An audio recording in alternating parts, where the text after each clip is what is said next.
First, they roll out steel by the sheet from a big coil. Then, this machine called a press cuts out the blades with a punch, and it really does pack a punch. It presses down with 110 tons of pressure in order to make these steel cutouts. Next, things get really hot. They roll baskets full of the blade cutouts into a high-temperature furnace. The blades bake at almost 1600 degrees Fahrenheit for 2 hours. This hardens the steel.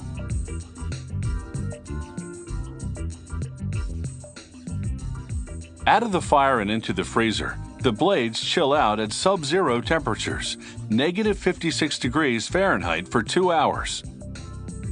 This freezer is cooled by liquid nitrogen.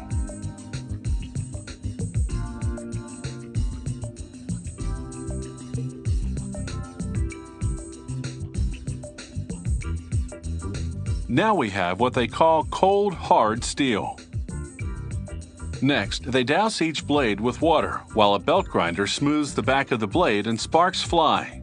Continuous water keeps the steel cool and hard, while a sander smooths the back of the blade.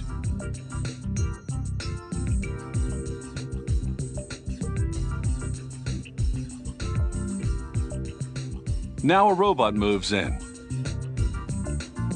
This robotic arm has vacuum grippers like an octopus. It picks up a blade by suctioning. Then it transports it to a grinding machine. The machine grinds the blade to give it that cutting edge. Water flows continuously through the grinder again to keep the steel cool.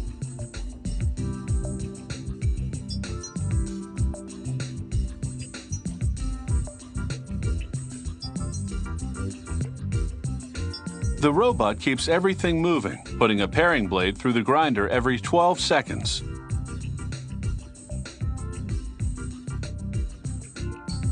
The automated process for this bigger blade is a bit different.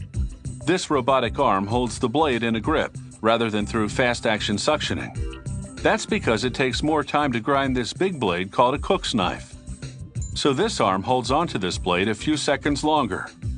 But if this makes you nervous, relax. The robot doesn't have a habit of dropping them. Some blades require a personal touch, like this Chinese chef's knife used for chopping vegetables. The worker runs the blade over the grinding stone very carefully. This gives it a very thin edge.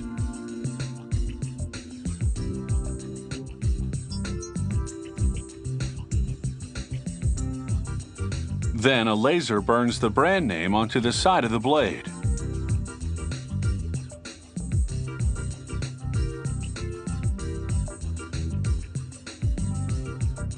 Next, a piece of wood goes into a clamp, and a router shaves it into the shape of a handle. The end of the blade now fits neatly into the handle.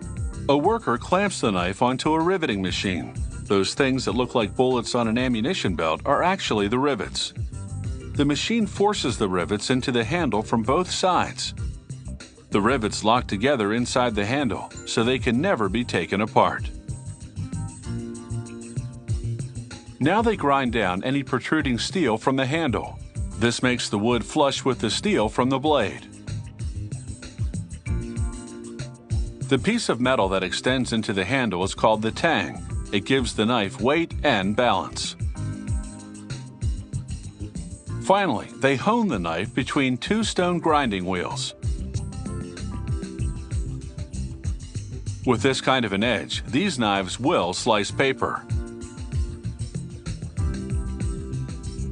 But these knives will do their best work on the cutting board, where they'll make the cook's life easier and meals tastier, no matter how you slice it.